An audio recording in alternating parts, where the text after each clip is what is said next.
Very good afternoon, everyone. This is Dr. Sanket Charkha from Savitribai Philippine University, Siagood Institutes, this side. We are starting with the subject of economic analysis of business decision.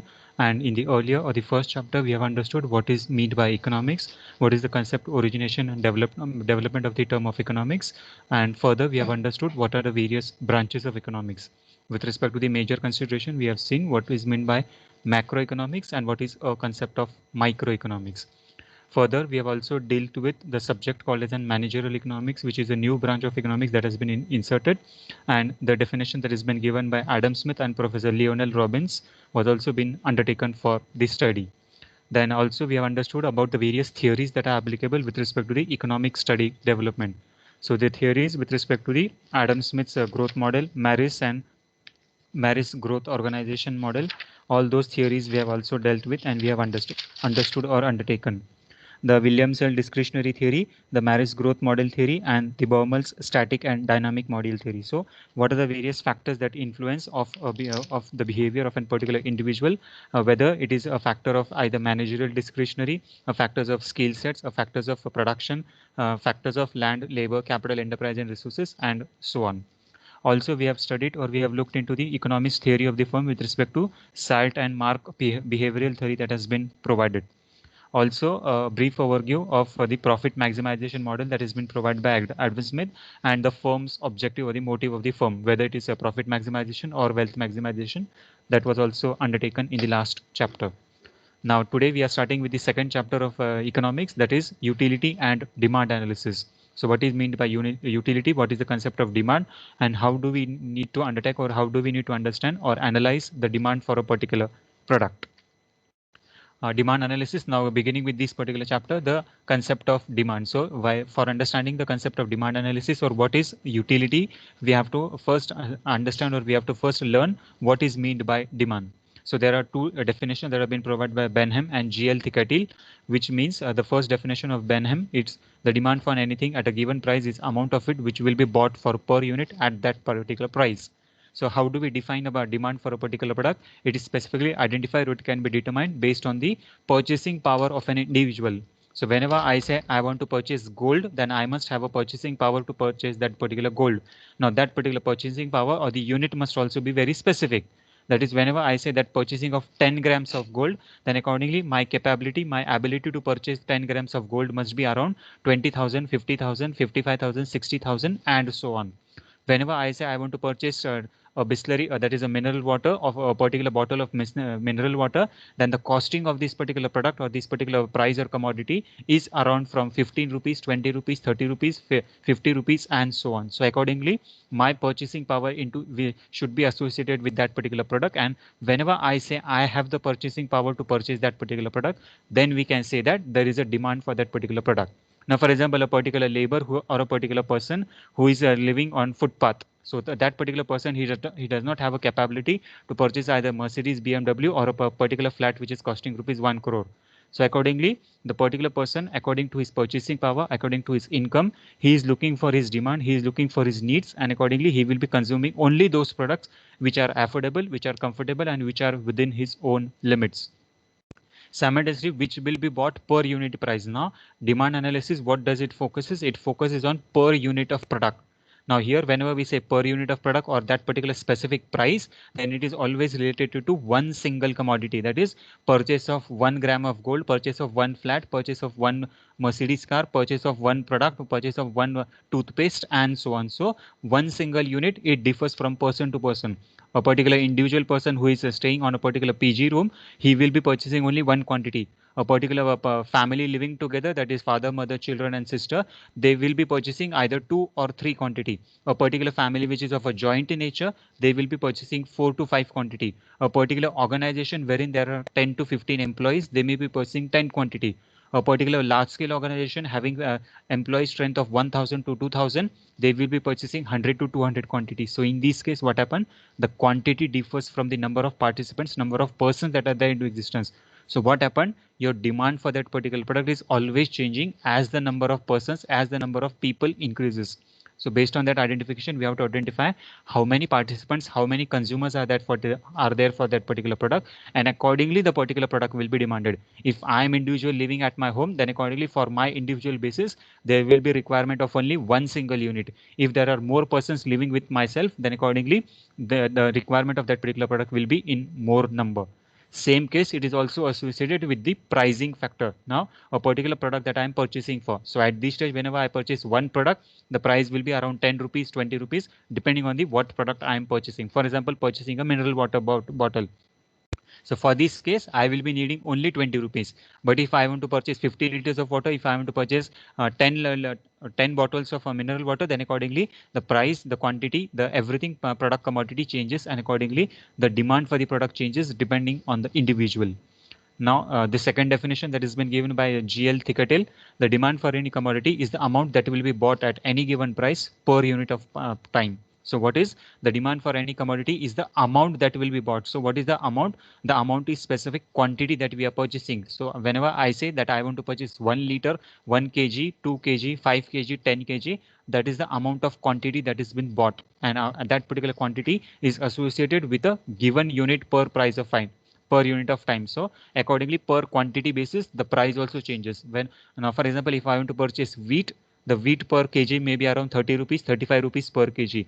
The rate for the rice for the rate per unit per kg may be different. You may get a price of rupees 12 kg also, 15 kg also, 50 rupees kg per also, and 120 rupees per kg rice also we get. So accordingly, the demand for a particular product depends on the quantity that you are demanding, and depending also on the quality of the product that you are expecting or you are prospecting to buy. So two definitions that has been provided with respect to Benham and GL Thicketel. Now, what does the effective demand require? So in order to identify if whether your demand is effective or not effective, first consideration that we need to understand is the desire that a particular individual has. So unless and until you have a certain desire, now desire means specifically means your ichha.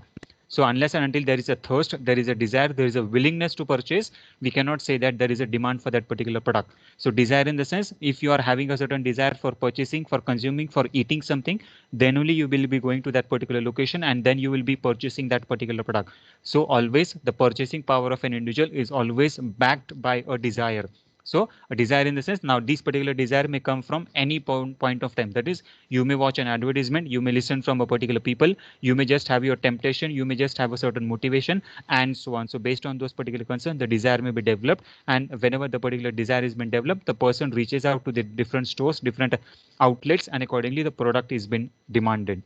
Means to purchase. Now, what are the various means to purchase? That is the consideration about how you acquire those particular products. So acquisition of those particular products may be from different sources.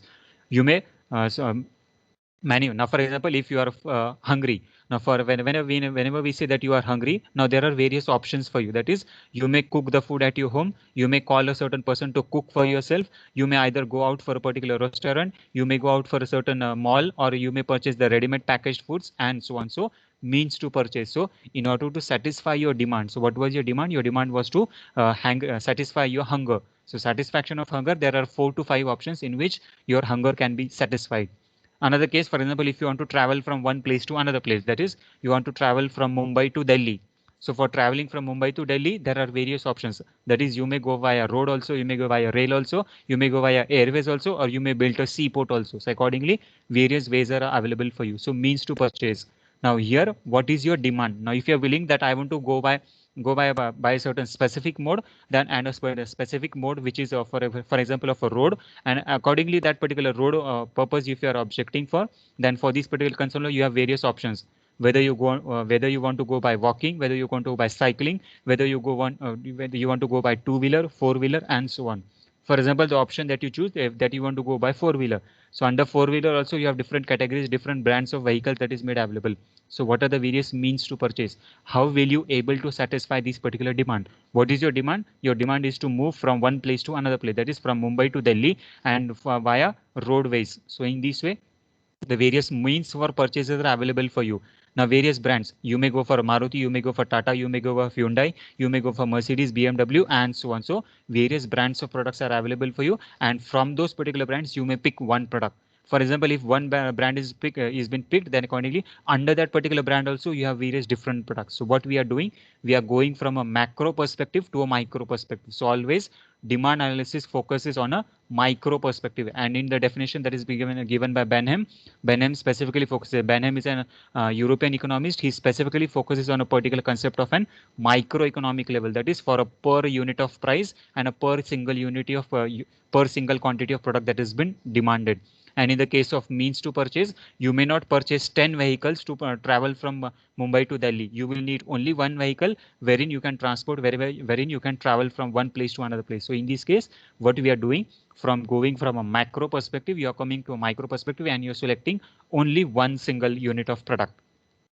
Willingness to use. Now at this stage, unless and until there is a willingness, that is if you are purchasing that particular product, then at the same point of time what you have to do, you have to use that particular product also. So now at this stage, what happened, the consumption function. So whenever we understood the concept of GDP, that is gross domestic product, and GNP, gross national product, there is a major concept of import and export. So while calculation of GDP, what do we understand? C plus I plus G plus X minus M. Now at this stage, the consumption pattern of a particular individual also focuses at the larger scale. So unless and until the product is being consumed, unless and until the product is being used, we cannot come to a certain conclusion whether the desire is been fulfilled or not fulfilled. Now what was your desire?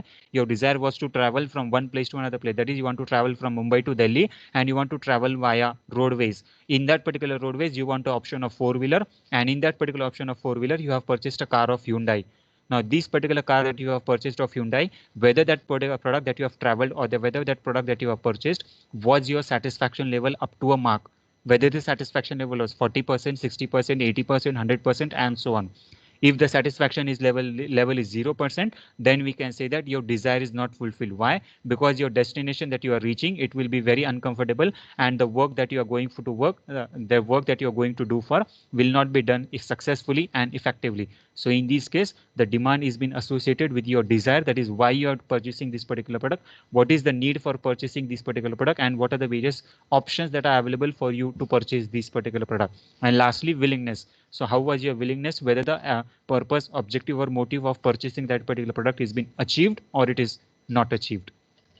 So this is the concept, the basic introduction of understanding what is a demand and how do you analyze a demand. So going from a macro perspective to a micro perspective. Now, what are the various objectives of demand analysis? So before we deal with the different major considerations of the demand analysis, we have to understand why demand analysis is undertaken. So the major objectives of demand analysis. First thing, we have to forecast the demand. So first objective of the demand analysis is to to forecasting of a particular demand. That is, in order to identify what number of products, what number of customers, or what number of sales can be undertaken. So forecasting of a demand is of very essential importance to understand how many production has to be undertaken. So demand forecasting, for example, if I want to manufacture or purchase or sell a particular product. So before selling a particular product, what will I do? I will identify how many number of customers are available for me, and based on the availability or the demand for that particular product, accordingly we will start manufacturing that particular product. So any product that has been launched into a particular market, before launching that particular product or before manufacturing that particular product, what do? We forecast. Now forecasting is looking into future.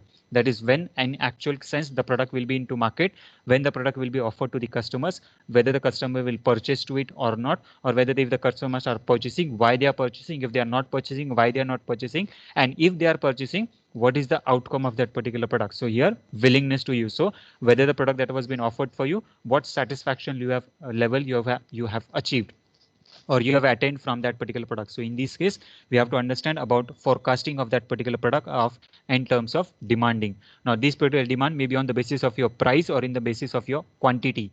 Now in the basis of pricing, if the particular product that you are going to manufacture or that you are going to launch into this particular market, the market value of that particular product is, for example, is rupees 1 lakh. But you are introducing this particular product for rupees 90,000, or you are introducing this particular product for rupees 2 lakhs. So in this case, the customer may purchase or may not purchase. So depending on the features of your respective product, if there are more features, additional features to your product, the customer may purchase your product at rupees 2 lakhs also. And if there are no features with your product, the customer will not purchase at 50,000 also. So whether the price is increased or whether the price is decreased, or if the price is kept as same, that is if the market valuation of that particular product is rupees 1 lakh, and accordingly you have offered that particular product for rupees 1 lakh, same pricing. So in this case also we have to identify at the par, premium or discount pricing what product will be purchased, whether the product will be purchased or whether it will not be purchased. In terms of quantity, so by the geographical identification, with the terms of the geographical identification, we have to also see that what amount of quantity of product that will be demanded over a period of time. So quantity of product, so a particular customer, depending on his employee, depending on his family, depending on the societal structure, depending on his standard of living, what happen, he may purchase different quantity of that particular product also. I may have a certain capability to purchase one product. You may have a certain capability of to purchase 5 products. A certain X person may have a capability to purchase 10 products. So in this way, the demand forecasting in terms of quantitative basis also has to be done. Qualitative basis, depending on the differentiation between the product of that you are manufacturing and that you're offering to the customers in terms of the competitors. So whatever product that you are launching for, it must be always distinct from the competitors or the actual product that is available into the market. So in this case, the demand forecasting also plays a very important role in terms of identification of the qualitative, quantitative and monetary factors, that is the pricing factors of that particular product that has been associated that you're going to offer to the consumers. Second objective of demand analysis is the concept of production planning. Now, production planning here in terms is in this case specifically means with the actual manufacturing activity of the goods that you are doing for. So once you have identified what is the demand for this particular product, once you have forecasted that the product that I am launching for this particular product, there will be 1,000 quantity or 1 lakh of quantity that will be demanded. The price of this particular product will be rupees 1 lakh per goods or the per product. In this way, what we have done, we have set a certain target, we have set a certain parameter, and according to this concern, what do? We start our actual manufacturing or we start our actual production activity. Now, whenever we start our production activity, what we have to see, major consideration that is required at this stage is the factors of production. So what are the various factors of production? That is land, labor, capital, enterprise, and resources. So planning of all the factors of production at this stage is very essential. So unless and until your factors of production are quite stable, if they are quite available in a very in a competitive way, your production activity cannot be conducted in an effective way. So we have to understand what are the various factors of production that have been associated, whether the factors of production are being in a balanced structure or not, and if they are not in a balanced structure, how you can maintain a balance at this particular stage. So planning of all the production activity, from where the raw material will be sourced out, from where the other chemicals, components, land resources, labor resources, capital resources will be identified, how they will be utilized. All these activities have to be sourced out. All these activities have to be planned accordingly. And then we have to actually go for manufacturing. When all these particular components have been assembled together, then the particular manufacturer starts manufacturing this particular product. Now, once the manufacturing of the product has been undertaken, your job does not end at that particular stage. What we have to do, you have to identify the distribution chain. That is ultimately what is your target, that your target is to sell or your target is to deliver a particular product to the customer. So in order to deliver the product to the customer, what do we have to see for? How the product will be reaching to that level or to that particular end point. So the distribution chain with respect to the manufacturer, wholesaler, dealer, supplier, retailer, and ultimately the retailer, that is the point of sale, wherever the particular thing or the product can be made for point of sale. So in this case, production planning with respect to the monetary perspective, qualitative perspectives, and factors of production that have been associated. Next concern we have is the concept of sales forecasting. Now, sales forecasting specifically means your demand may be different, but your actual sales may be different. Now, take an example of Tata Nano. Now, understanding the economics behind Tata Nano. So at this stage, we have a certain case study that has been associated with respect to Tata Nano, which specifically focuses about how the economics of the company changes over a period of time. Now, take a certain situation wherein in the year 2009 or 2008, when Mr. Ratan Tata declared that he is going to launch a particular vehicle, a four-wheeler vehicle, which will be costing rupees 1 lakh. Now, understanding or what was his target base, he was targeting a certain classes of people, that is the middle class people, and what he was expecting that middle class people can afford a particular four-wheeler of rupees 1 lakh, and accordingly he want to see a middle class people for traveling in a four-wheeler. So our demand forecasting was different, but in actual, when production planning came into existence, the price of the product or the value of that particular product started to increase. Now sales forecasting, the demand forecasting that was been associated, that was done for this particular product was at least 10 crore people or at least 50 crores of people will be purchasing this particular car, that is Tata Nano. But in actual sense, what happened when the production planning was came into existence, when actual manufacturing activity of this particular product was started to commence, the sales forecasting also collapsed simultaneously. Why? Because there was change in the production planning, or there was change in the factors of production that was being associated during the course of time. That is, when the product was being launched in the year 2008 and 2009, the actual product was readily available by the year 2011. Now a duration of 2 to 2.5 years has been spent on, that is 2008 and 9, 10 and 11. So around 2.5 to 3 years was into existence. And during this course of time, what happened? The components, the production planning, the rate of land increase, the rate of labor increase, the rate of raw material increase, the rate of steel, the rate of automobile industry, everything, the rate of fuel, everything started to increase. Now, when there is a continuous inflation into this particular economy, what happened? The product pricing, that is the total product, that is total cost of that particular product also increases. So what we have seen, we have seen a certain components with respect to total cost, average cost, total revenue, and marginal revenue. So understanding this particular concept with respect to total cost, the total cost may be associated with the all the assembly or all the component that have been associated with that particular product. Accordingly, marginal revenue, what company is earning, or what is the total revenue from the total product that has been manufactured, the company that is getting the revenue from this particular concern may be called as in total revenue. But a per single product quantity, per single selling of this particular product, the marginal revenue was decreasing. So what was the theory that was being specifically mentioning? The theory specifically focuses on the concept of balance between the total revenue and marginal revenue. So whenever the marginal revenue increases, what are the various drawbacks? What are the various pros and cons? And whenever there is a decrease in the marginal revenue or the total revenue, what are the various pros and cons on the business concern? So in this case, the sales forecasting also differs. Now, sales forecasting, the forecast that was being made by Tata Nano, it specifically mentions that at least 10 crore of people will be purchasing the Tata Nano car. But in actual sense, what happened? Only 10 lakhs of people have purchased the Tata Nano car. So look at the difference. Where is 10 lakhs and where is 10 crore? So there is a huge difference of amount of around 9.10 crore, and accordingly the company collapsed, and accordingly the product was failed. Why the product was failed? Because there was failure in the demand forecasting, there was failure in the production planning, there was failure in the sales forecasting, and so on. So in this case, at every stage we have to identify how the demand can be estimated. If the demand, if it has been estimated, whether that particular demand is for a perfect product or an imperfect market, what type of market product that we are looking for, and so on. Sales forecasting, now depending on the change in the habit, change in the level of income, change in the standard of living, the demand for this particular product may change over a period of time. A customer may agree for purchasing a particular product as on today, but tomorrow if he loses his job, tomorrow if there is no income available, he may not purchase your product.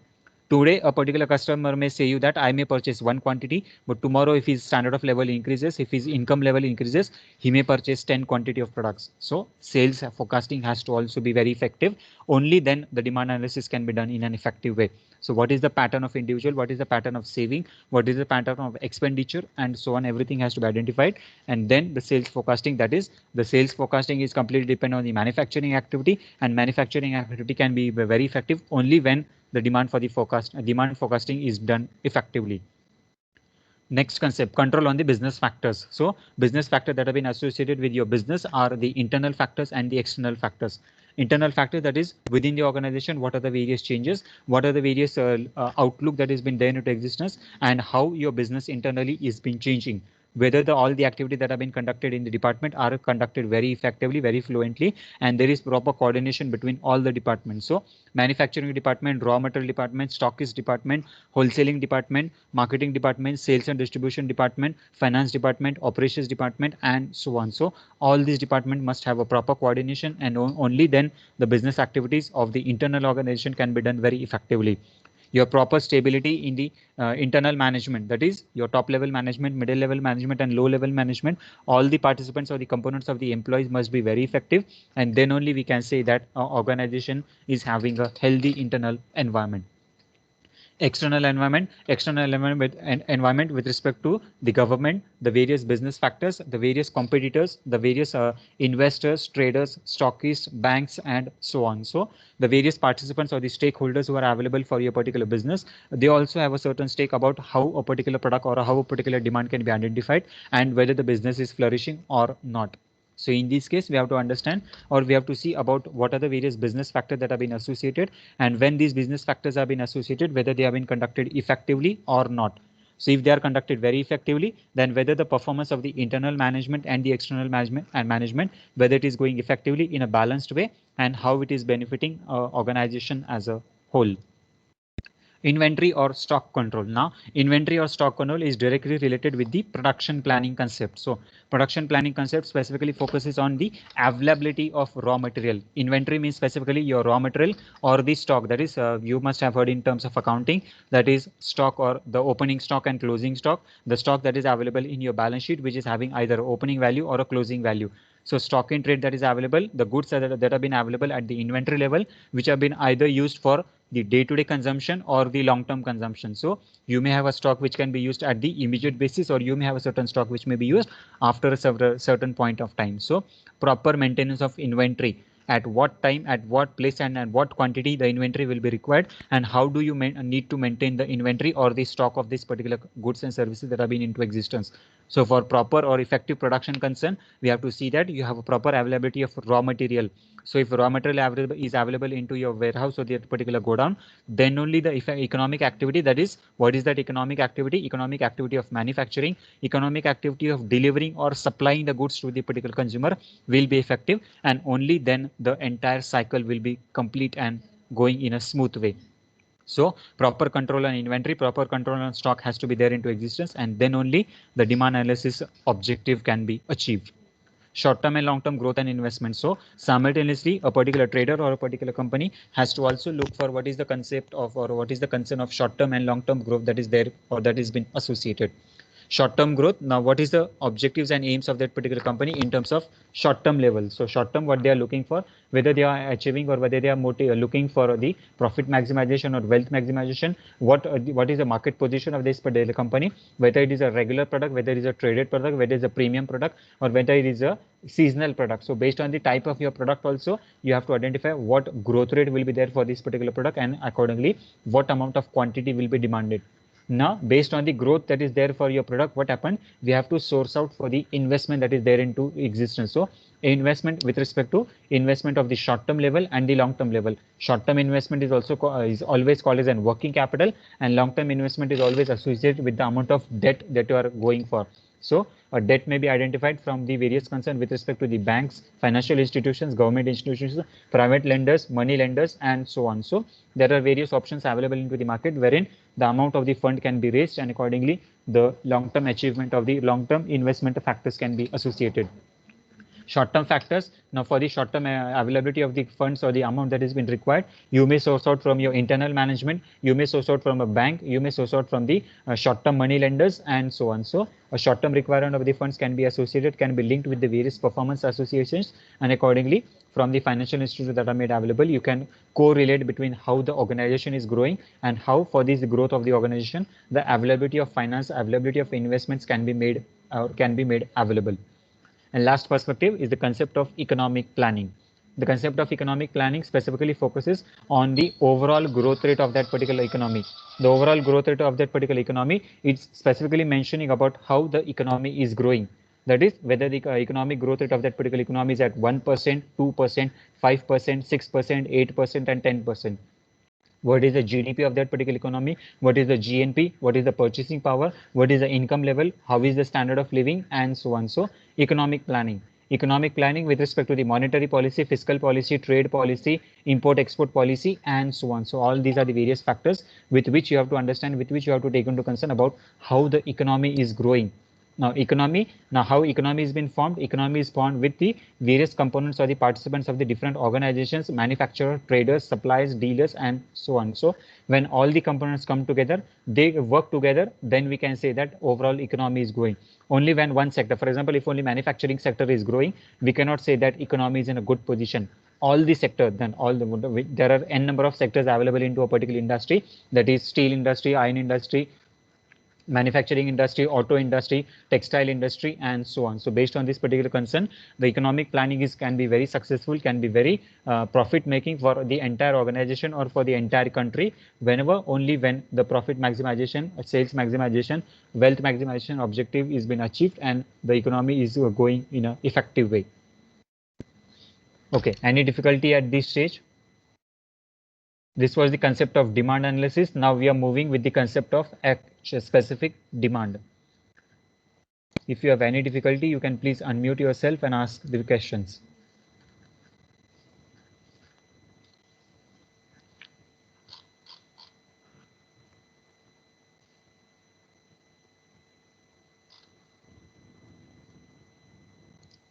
Okay, moving for the no questions.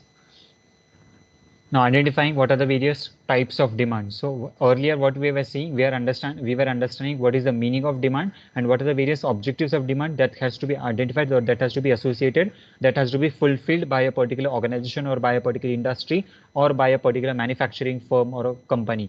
So now we'll look at a certain perspective about what are the various different types of demand that have been associated and how the demand can be identified. 1, 2, 3, 4, 5, 6, 7, 8. So different 8 types of demand are there into existence. Now let's look one by one. First demand, that is individual or market demand. So individual or market demand is a particular demand wherein a particular product that has been demanded is for a single product or a single commodity which has been offered, which has been demanded by an individual product. Now, take an example. For example, you want to purchase a mineral water bottle. Now, whenever you say that I want to purchase a mineral water bottle, then you will be purchasing the bottle for just yourself or for your some few members. That is either one people or two people. So if a particular product is being purchased for a single person or more than that is maximum of 2 to 3 people, then that particular product that is been demanded is called as an individual demand or a particular market demand. Market demand, the particular product which is available in a retail market wherein only one or maximum of 1 to 2 or maximum of 3 people will be purchasing that particular product, will be called as a concept of individual demand or a concept of market demand.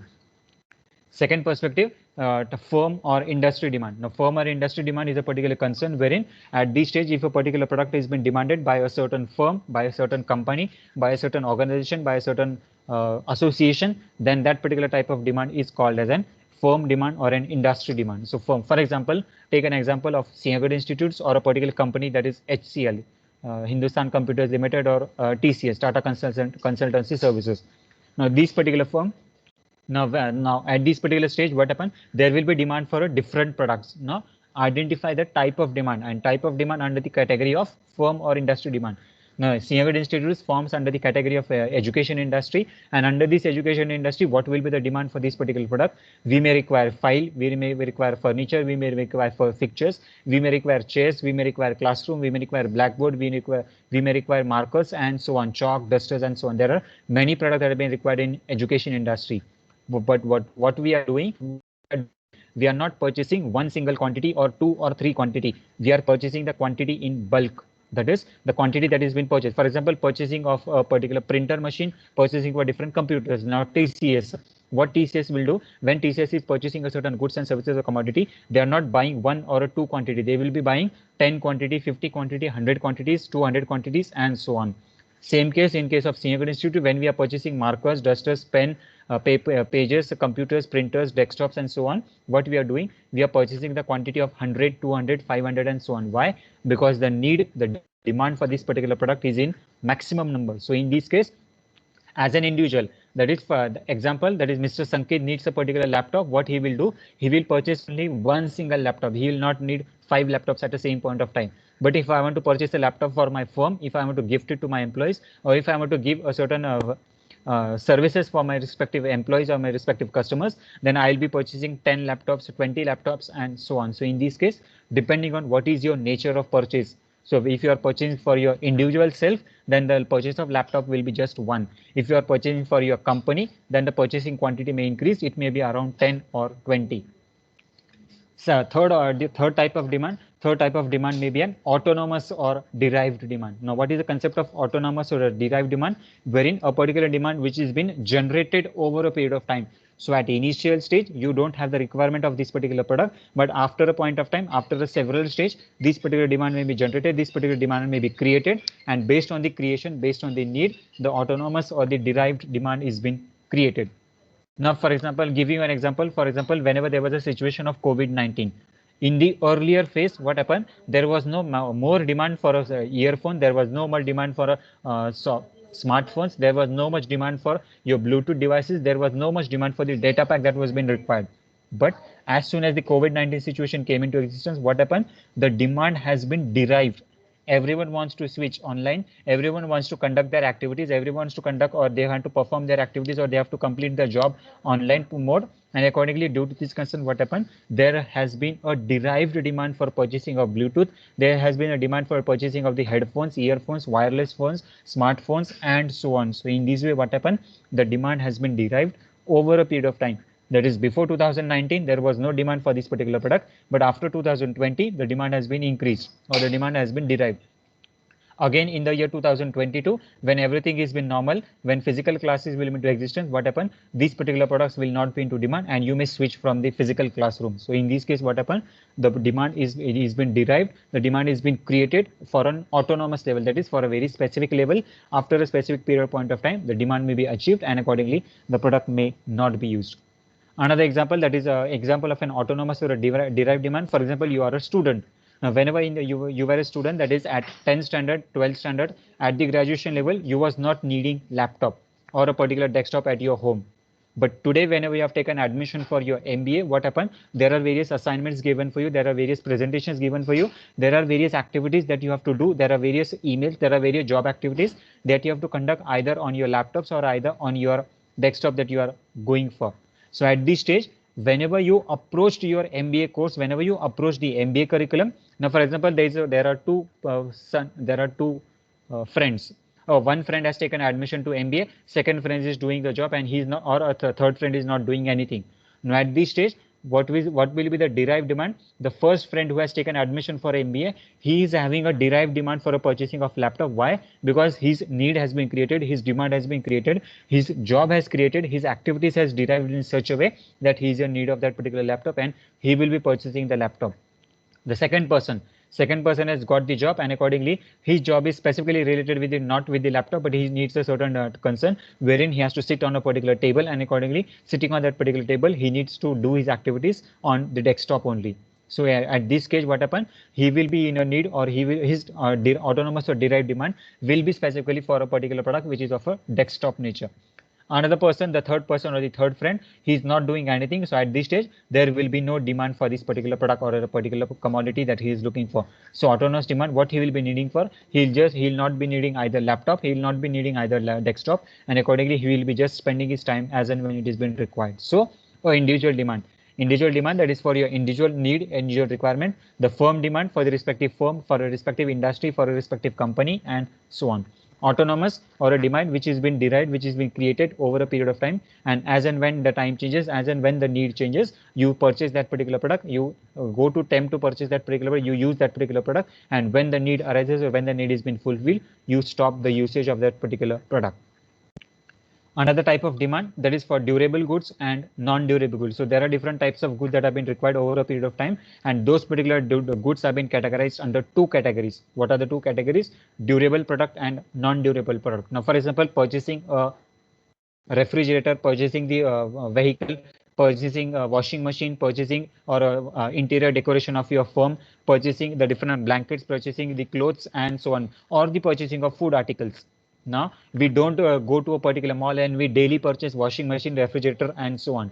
So you have to categorize which is a durable product and which is a non-durable product, which is perishable product, which is non-perishable product. So based on the differentiation or the type of the product, perishability and non-perishability, durability or non-durability, we try to purchase this particular product. Accordingly, the type of this particular demand. Now, purchasing of refrigerator.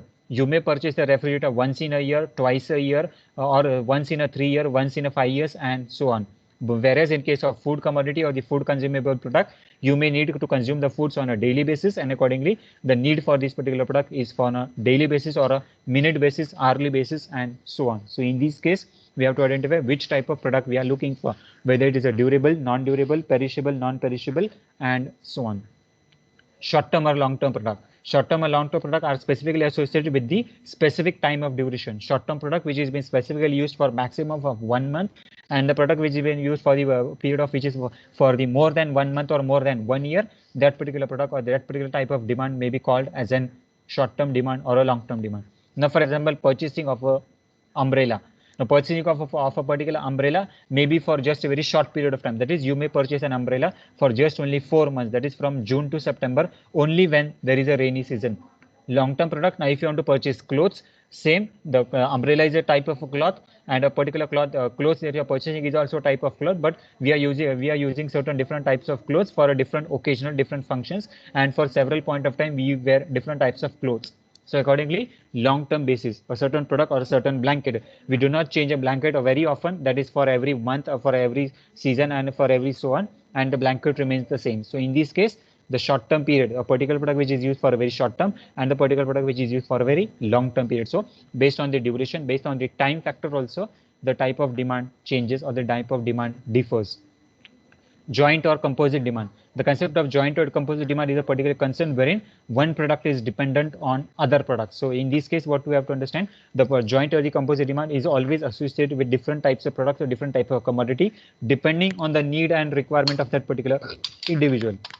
Now, whenever you go to purchase a cell phone, now whenever we are going to purchase a cell phone, what we are doing for, or what we are asking, give us that is we ask to that particular retailer whether we'll get charger with this particular phone or not.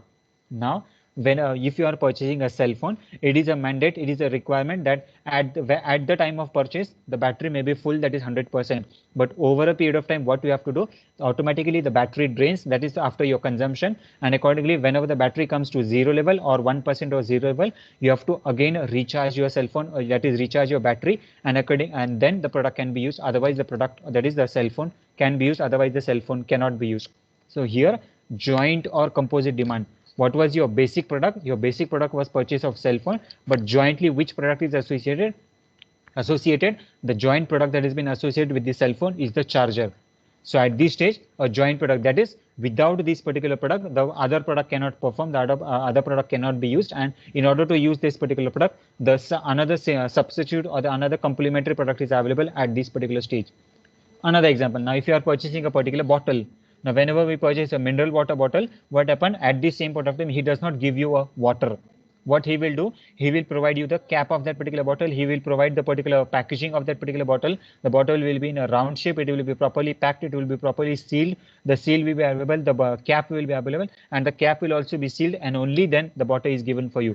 Now at this stage, what was your demand? Your demand was only for mineral water, and it must be packed. So in this case, what we are doing, only at the same point of time, there is a joint demand. So joint demand is a particular concern wherein in terms of bottle that has been provided, along with the bottle, the cap is also been provided, the cover is also been provided, the packaging is also been provided, and the seal also is been provided. So a joint or composite demand with respect to the product. Another product, for example, when the product is that is, you are purchasing a cell phone, along with the cell phone, what we are doing, we are purchasing the Bluetooth devices, we are purchasing the earphones, we are purchasing the cover or the case for that particular cell phone, we are purchasing the different cases for that particular phone, and accordingly the phone is also been decorated and it is also been protected. So what we are doing, we are looking for a joint or composite demand. The main product, main commodity of that particular product, of that particular purchase was the cell phone, and along with the cell phone, different accessories are been associated. You are purchasing a laptop. Now, what is your need? Your need or your demand for this particular product was to just use Word, Excel, PowerPoint, and for this particular concern, you need just a laptop. But along with laptop, what we are doing, there are several joint or composite products that have been associated. First thing, the laptop bag, the laptop cover, the laptop case, the covering, the foil or the sheet for the coverage of the keyboard, the mouse, that is, you can purchase a mouse which is wireless or with wire. You can purchase an external keyboard also, you can purchase external Bluetooth devices, you can purchase external speakers, and so on. So it is an example of a joint or composite demand.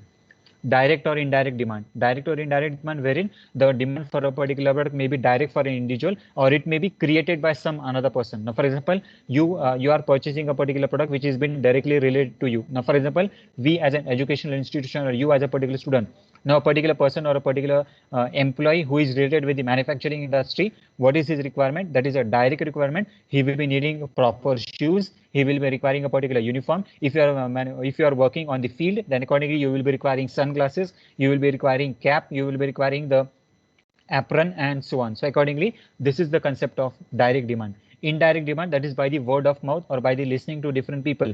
By watching to certain different people, you may feel that I need to purchase this particular product, and accordingly, I may use this particular product. So at this, for example, a particular teacher, now whenever he is teaching in a particular classroom, he may use a spectacle or he may not use a particular spectacle, that is glasses. So for the protection of the eyes from the screen, what we are doing, certain teachers are using glasses and certain teachers are not using these particular glasses. So it may be a type of an direct demand or an indirect demand. So for protecting a certain commodity, for protecting a certain goods, we use that particular product or we do not use that particular product. A particular doctor may use hand gloves or he may not use that particular hand gloves also. So a type of an direct demand or an indirect demand. A particular consumption of the medicines. Now, whenever you say that you want to, whenever you have a certain fever, we may directly go for a paracetamol or a particular crocin, or you may refer for different product which is being suggested by your physician or that particular doctor. So accordingly, what do? We go for a direct demand or we go for an indirect demand. That is, if I know I want to purchase crocin, then accordingly I may directly place order for the specific product, or I may go to my physician and I can consult him for an indirect product or a indirect material or the other product that he is suggesting for. Total market or the segmented market. Now, total market demand or segmented market demand product is a type of demand wherein all the customers, the public at large, are demanding this particular type of product. Now, what are the different types of product? First one, that is the example of today itself. That is, everyone is in need, everyone is in demand for purchasing of face masks. So what we are doing, every single customer, every single person, every single individual, he is going to the particular market and he is demanding that particular product. So at this stage, this particular type of product, this particular type of commodity, which has been demanded by maximum number of people, that is public at large, that is 1 crore, 2 crore, 5 crore, 10 crore, 50 crore people, if they are purchasing the product, entire market, entire segment is purchasing your product, then this particular type of product or this particular type of demand is called as an total market demand or segmented market demand. Okay, any difficulty at this stage for any student? You can please ask me the questions. Durable or non-durable?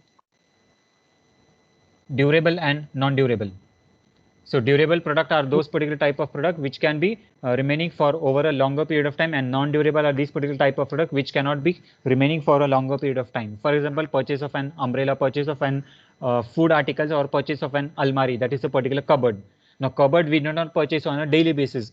If you once purchase a cupboard today, that cupboard may be affordable, that cupboard may be durable for around 6 months, 1 year, 2 years. Or your furniture, we do not change or we do not alter our furniture very oftenly. We change our furniture for every 2 years, 5 years, and so on. But whereas in case of food commodity, daily basis, we need certain different types of products for our consumption. So accordingly, as per our need, as per our requirement, as per our demand, we start changing the consumption of these particular products or commodities. So this is the concept of durable and non-durable.